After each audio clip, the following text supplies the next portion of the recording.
기도하겠습니다. 사랑의 하나님, 오늘도 하나님 자나와 예배하는 우리의 마음을 붙잡아 주옵소서.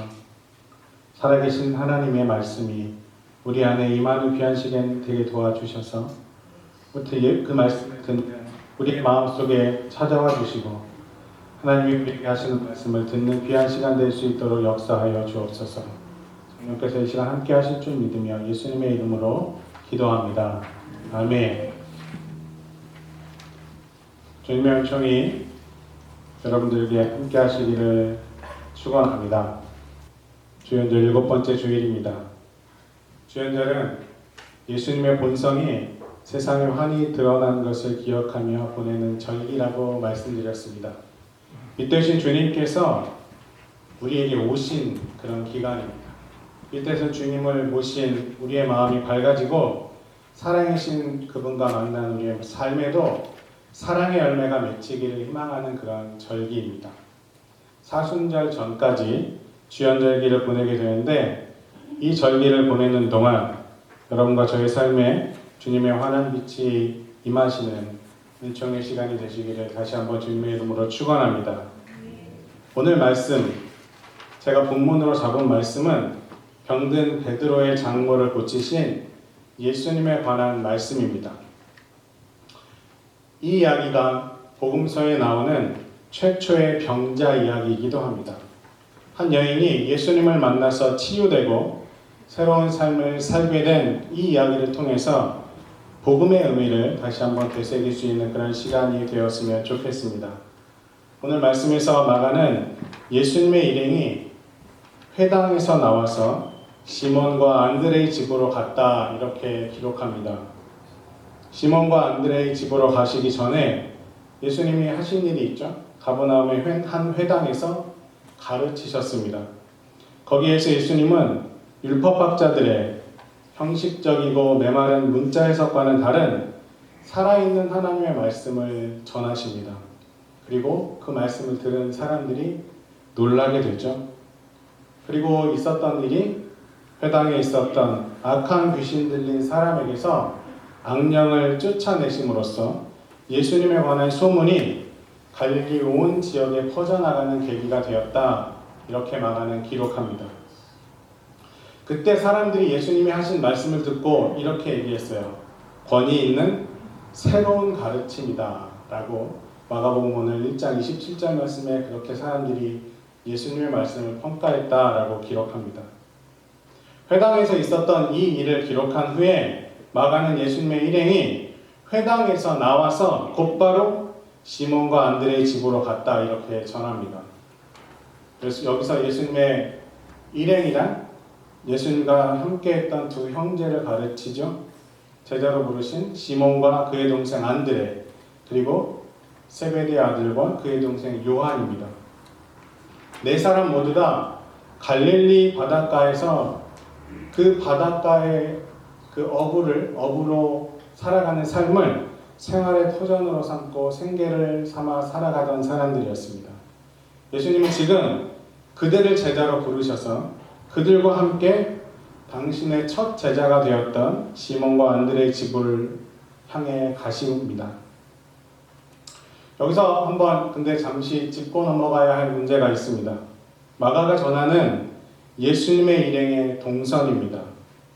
마가는 예수님이 회당에서 나오셔서 집으로 가셨다 이렇게 기록했죠. 회당과 집이 꼭 이분법적으로 구분되는 그런 장소의 개념은 아니겠지만 그럼에도 병자를 치유하신 첫 번째 그 이적이 집에서 일어났다라고 하는 것은 앞으로 예수님이 펼치실, 예수님이 앞으로 행하실 그 예수님의 사역을 암시하는 면이 분명히 있다는 겁니다.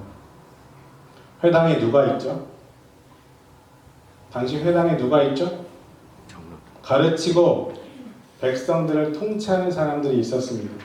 회당장, 율법학자, 바리새인, 서기관 같은 권위 있는 사람들, 권력 있는 사람들이 있는 장소가 회당입니다. 당시 사람들은 회당에 모여서 말씀과 규범을 익히고 삶에 적용하는 방법을 배웠습니다. 맞죠? 요즘에도 집에서 나와서 학교에 가야 배우고 교회에 와야 뭘 깨닫는 것처럼 당시에 삶의 어떤 변화를 기대할 수 있는 장소는 집이 아니라 회당이었습니다. 그런데 마가는 예수님의 그런 첫 행보의 말씀을 거꾸로 그려냅니다. 예수님은 보통 당시의 사람들은 집에서 나와서 회당으로 가야 무슨 일이 벌어질 거라고 생각했지만 마가는 그렇게 기록한 것이 아니라 회당에서 나오셔서 집으로 향하는 예수님의 동선을 기록했습니다. 회당은 잠시 예수님이 그냥 거쳐가신 것이었습니다. 그나마도 회당이라는 곳은 예수님이 갈 때마다 갈등과 불화가 일어나는 논쟁의 장소로 언급되는 게 사실입니다. 말씀으로 삶을 치유하신 장소는 회당이 아니라 집이었다는 말입니다. 이렇듯 복음서 속에서는 예수님의 치유는 주로 집에서 일어났습니다. 복음서 속에서 집이라는 개념은 친숙한 일상의 공간을 의미합니다. 오늘 말씀에서처럼 베드로의 장모를 치유하신 그 일이 일어난 집, 아니면 삭개오의 집을 방문하셨을 때 그 집, 이렇게 직접적으로 집을 지칭하는 경우도 있고 죽은 나사로의 경우처럼 그 집 주변에 평범한 그 삶을 살아가는 그런 친숙한 공간을 의미하기도 합니다. 어떠한 경우든지 예수님은 회당이라는 구별된 장소만이 아닌 집과 집 주변의 그런 동네, 편안하고 익숙하게 살아갈 수 있는 일상의 공간을 새로운 하나님의 역사가 시작되는 장소로 바꾸셨다는 이야기입니다. 오늘 본문에서도 회당에서 집으로 향하신 예수님의 동선은 이렇듯이 우리의 일상, 우리의 평범한 삶 속에서 시작되는 하나님 나라의 꿈을 드러냅니다. 예수님께서 처음으로 신방 가신 집이 베드로의 집이었습니다. 그 장모가, 베드로의 장모가 누워 있습니다. 아파서 누워 있죠. 마태복음에도 누가복음에도 이 이야기는 똑같이 등장합니다. 그렇죠? 그래서 많은 학자들이 역사적 사실이었을 거다 이렇게 생각합니다. 그런데 복음서는 이 병이 어떠한 병이었는지에 대한 정보는 전달하지 않습니다. 대신 마가복음 1장 31절에 예수께서 그 여자에게 다가가셔서 그 손을 잡아 일으키시니 열병이 떠나고 그 여자는 그들의 시중을 들었다. 이렇게 짧은 내용만 전달하고 있습니다. 주석들을 보면 당시에 풍토병이었을 거다라고 써놓은 주석들도 있습니다. 말라리아 같은 거였겠죠. 근데 누구도 베드로의 장모가 무슨 병이었는지 어떤 병을 앓고 있었는지는 정말로 특정하기는 어렵습니다. 그런데 복음서는 오늘 본 말씀은 이 병의 상태를 추측할 수 있는 단서들을 조금 남겨두었습니다. 그것은 열병으로 누워 있었다라고 기록된 문장에서 사용된 헬라어 동사입니다. 조금만 아는 체를 해볼까요? 카테케이토 퓨레소사라고 기록된 이 헬라어는 원래 카테케이토의 원형이 카타케이마이라는 동사예요. 누웠다. 근데 이게 3인칭 미완료 시제로 쓰여 있답니다. 그게 카테케이토라는 단어예요.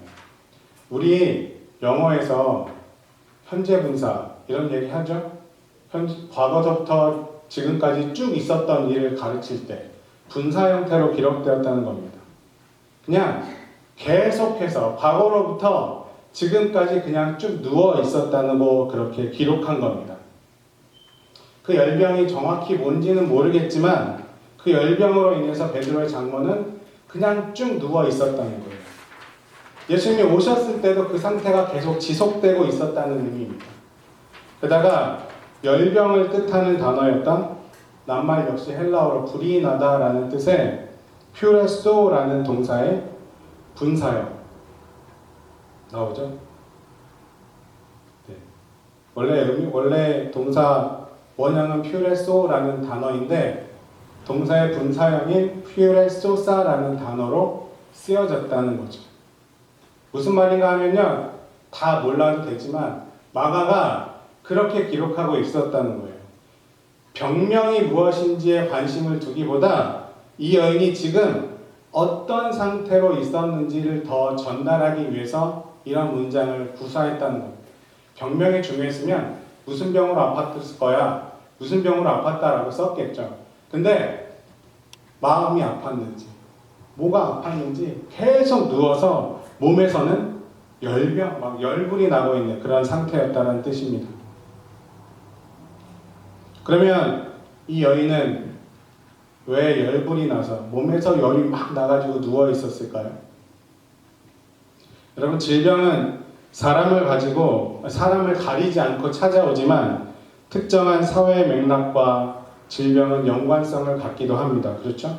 예컨대 부유한 나라들에서는 가난과 굶주림으로 인한 질병보다 성인병이나 정신적인 질환이 더 큰 위협으로 다가오는 게 사실이잖아요.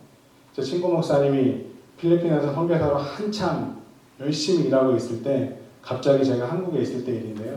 오래된 일이죠. 연락이 왔어요. 우리 아내랑 우리 아이들이 한국에 급하게 들어가는 일이 생겼는데 공항에서 픽업을 좀 해줘서 병원으로 좀 데려갔으면 좋겠다. 나중에 얘기를 듣는데 결핵이 걸렸다는 거예요, 아이들이. 결핵은 못 사는 나라 병이잖아요. 한국에서도 60년대, 70년대 정말 많았던 병인데 필리핀에서 열심히 살다 보니까 못 사는 나라에서 아이들이 결핵을 잃어서 갑자기 한국으로 돌아볼 수밖에 없는 상태를 맞이했고, 그 친구가 이제 들어오지 못하는 상황이니까 사모님하고 아이들하고 들어와서 그 병을 치료하고 다시 필리핀으로 돌아갔던 적이 있습니다. 이렇듯이 병이라는 것은 당시의 사회적인 상황과 수준과도 밀접하게 연관이 있다는 말입니다. 여인도 자신이 가진 병이 어떤 사건과 그 사회적인 맥락과 분명히 연관이 있을 거다, 이렇게 학자들은 추측합니다. 여인도 육체적인 질병보다 마음의 병이 더 원인이었을 거다, 이렇게 학자들은 더 많이 생각합니다. 왜 그랬을까요? 엄청난 스트레스로 인해서 몸져 누웠습니다. 한국말로 이걸 뭐라 그러죠? 엄청나게 스트레스 받으면 몸져 눕는 걸 한국말로 뭐라 그래요? 화병이라고 하죠. 한국 그 옛날 드라마들 보면은 어머니들이 이렇게 하얀색 천 머리에 질끈 메고 누워 있는 거 많이 보셨잖아요. 왜 이런 추측을 가능하게 할까요? 이 여인이 지금 베드로의 장모이기 때문에 그렇습니다. 한번 생각해 볼까요? 갈릴리 어부로 살아가면서 밤낮 없이 열심히 일해도 그 가족이 먹고 살까 말까 한데 그물과 배를 버려두고 예수님을 따라다니다니 말이 되는 얘기일까요? 장모의 입장에서. 여러분 생각해 보세요. 어느 날 바나바가 나는 다 때려치고 나의 가치를 따라 살기 위해 아프리카 오지로 떠나서 열심히 살아보겠습니다 라고 했다면 할렐루야 라고 아멘 이렇게 할 마음이, 물론 마음은 아니겠지만 그럴 수도 있지만 마음은 어떨까요? 작년 3월 9일 날 저희 아버님이 돌아가셨어요.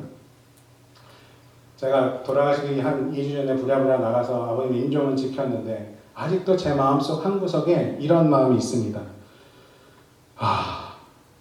아버님을 내가 너무 많이 속삭인 게 아닐까? 그래서 일찍 돌아가신 게 아닐까? 신학교 가지 말 걸 그랬나? 미국에 오지 말 걸 그랬나? 그럴 때 아버님 마음을 얼마나 타들어갔을까? 라는 그런 죄의식, 죄책감이 아직도 제 마음속에 남아있습니다. 그렇죠? 부모의 마음은 다 그러지 않을까요? 지지해주고 격려해줬지만 그 마음속은 어떠셨을까? 그런 마음을 요즘에 참 많이 생각하게 됩니다. 베드로의 장모도 비슷했을 거예요. 베드로가 삶의 터전을 버려두고 예수를 쫓았다고 성경에 기록했잖아요. 그때 그 장모의 마음은 어땠을까요? 게다가 어느 정도 고생하면 앞날이 기대되는 것도 아니고 그냥 정처 없이 떠도는 삶을 살아가겠다고 따라간 그 베드로를 보면 정말 열불이 나지 않을 수 있었을까요? 온갖 생각이 다 들었을 겁니다. 내가 저런 녀석한테 내 딸을 시집 보내서 으이그 하는 분노부터 다 못난 내 탓이다, 내 탓이다. 그렇게 마음을 다잡으려고 해도 불쑥불쑥 올라오는 불평과 원망과 근심과 염려에 여러분 그 마음이 얼마나 힘들었을까. 바로 그 상태가 베드로의 장모의 상태였을 거다. 그렇게 추측해 볼 수 있다는 겁니다. 여러분 그렇게 떠났던 베드로가요 뻔뻔하게 집으로 돌아옵니다. 그것도 예수를 데리고. 그 장모가 그 예수와 베드로를 보고 싶었을까요? 버선발로 나가서 맞아서 그 사위를 보고 싶었을까요? 같이 떠나갔던 그 선생이라는 사람을 보기 싫었을까요? 제가 생각하기에 꼴도 보기 싫었을 겁니다. 마가는 근데 예수님께서 시몬의 집에 가셨고 그 거두절미하고 그 여자의 손을 잡아서 일으키시니 열병이 떠나고 그 여자는 그들의 시중을 들었다. 이렇게만 기록하고 있습니다. 예수님께서 베드로의 집에 들어가신 이후에 무슨 일이 있었던 걸까요? 무슨 일이 있었길래 그렇게 아무 일 없이 아무 일 없던 것처럼 이렇게 일이 해결됐을까요? 시몬의 장모는 분명히 베드로의 부재로 인해서 자신이 아끼는 딸과 그 가족의 삶이 온통 파괴되는 것을 보는 것, 그것을 볼 것을 두려웠던 것이 사실이었을 겁니다. 갈릴리의 어느 가정처럼 평범하게 아침 저녁으로 갈릴리 호수를 오가며 평범하게 물질을 하며 그렇게 살아가는 것이 이 여인이 바라던 이상적인 삶의 전부였을지도 모르겠습니다. 그러나 이 여인의 소박한 꿈이 사위 베드로가 예수님을 만난 이후로 산산이 깨져버립니다.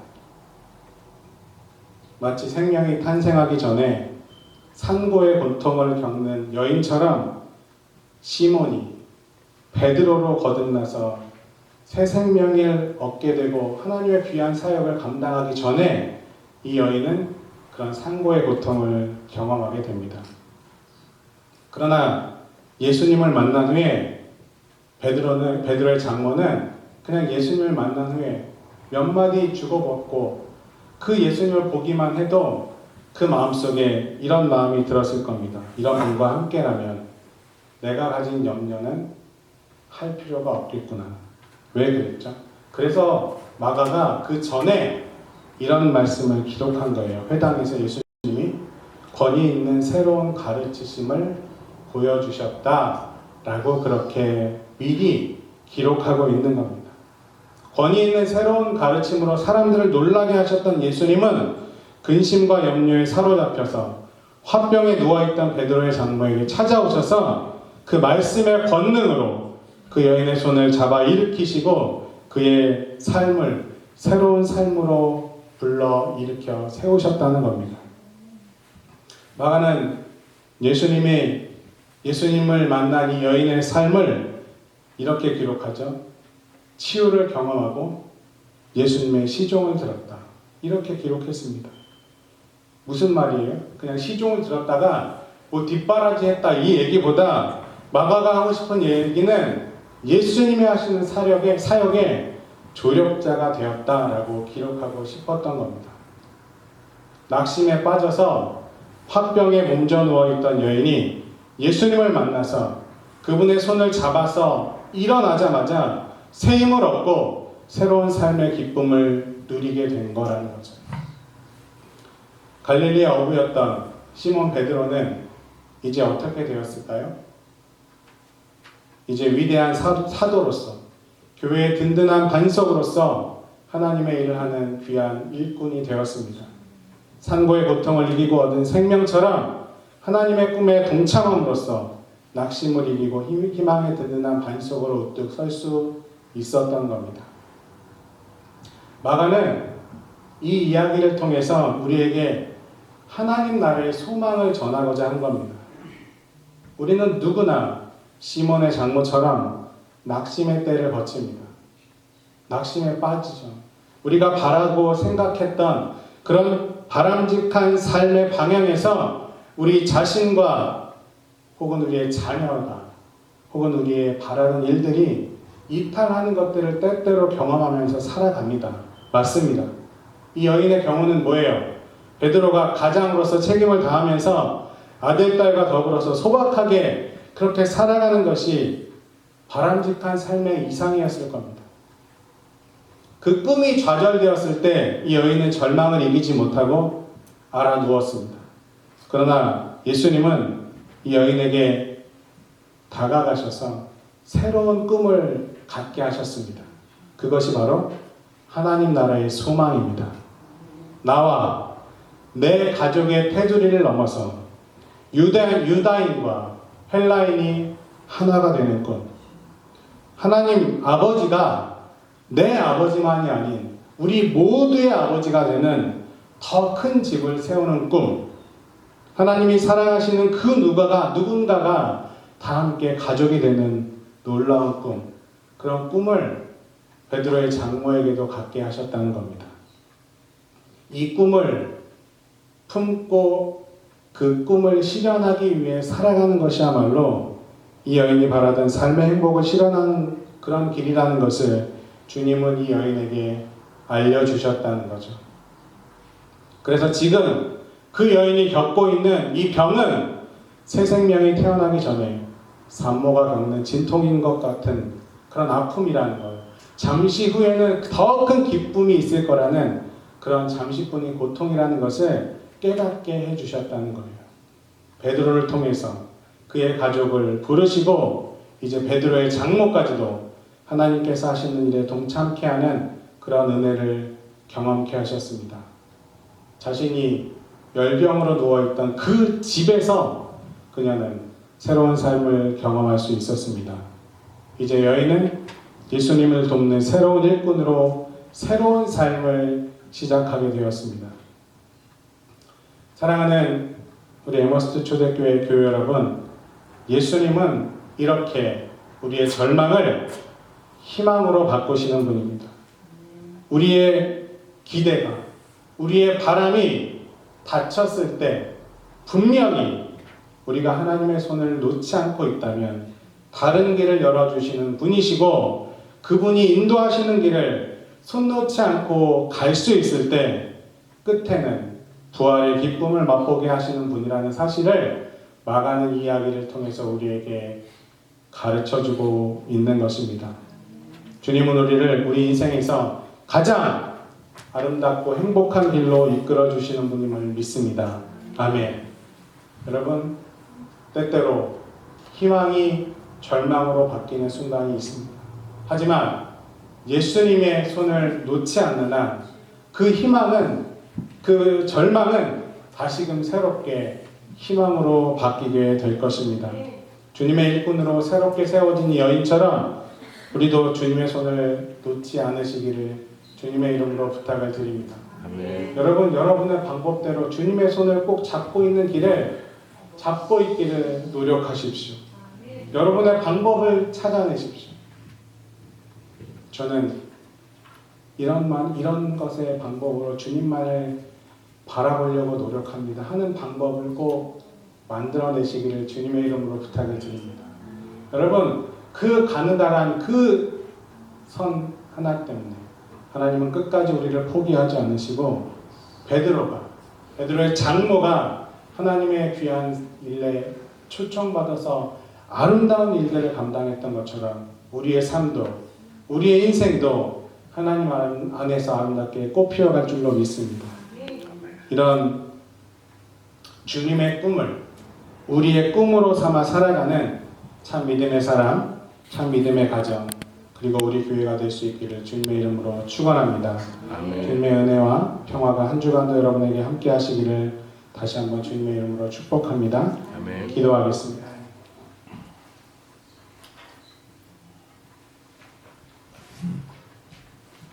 사랑의 하나님, 고통 속에 누워있던 여인이 예수님을 만나 예수님의 손을 잡았을 때 새 힘을 얻고 새로운 삶을 살게 된 것처럼 우리도 예수님의 손을 놓지 않고 그 손에 의지해서 새로운 삶의 기쁨을 누리며 살 수 있게 도와주옵소서. 주님만이 우리의 힘이요 주님만이 의지할 반석이심을 믿습니다. 우리의 삶도 치유해 주옵소서. 주님과 더불어 새로운 세상, 새로운 삶을 살아갈 수 있는 아름다운 믿음을 소유할 수 있는 주님의 백성들 될 수 있을 줄 믿사오서 예수님의 이름으로 기도합니다. 아멘. 아멘.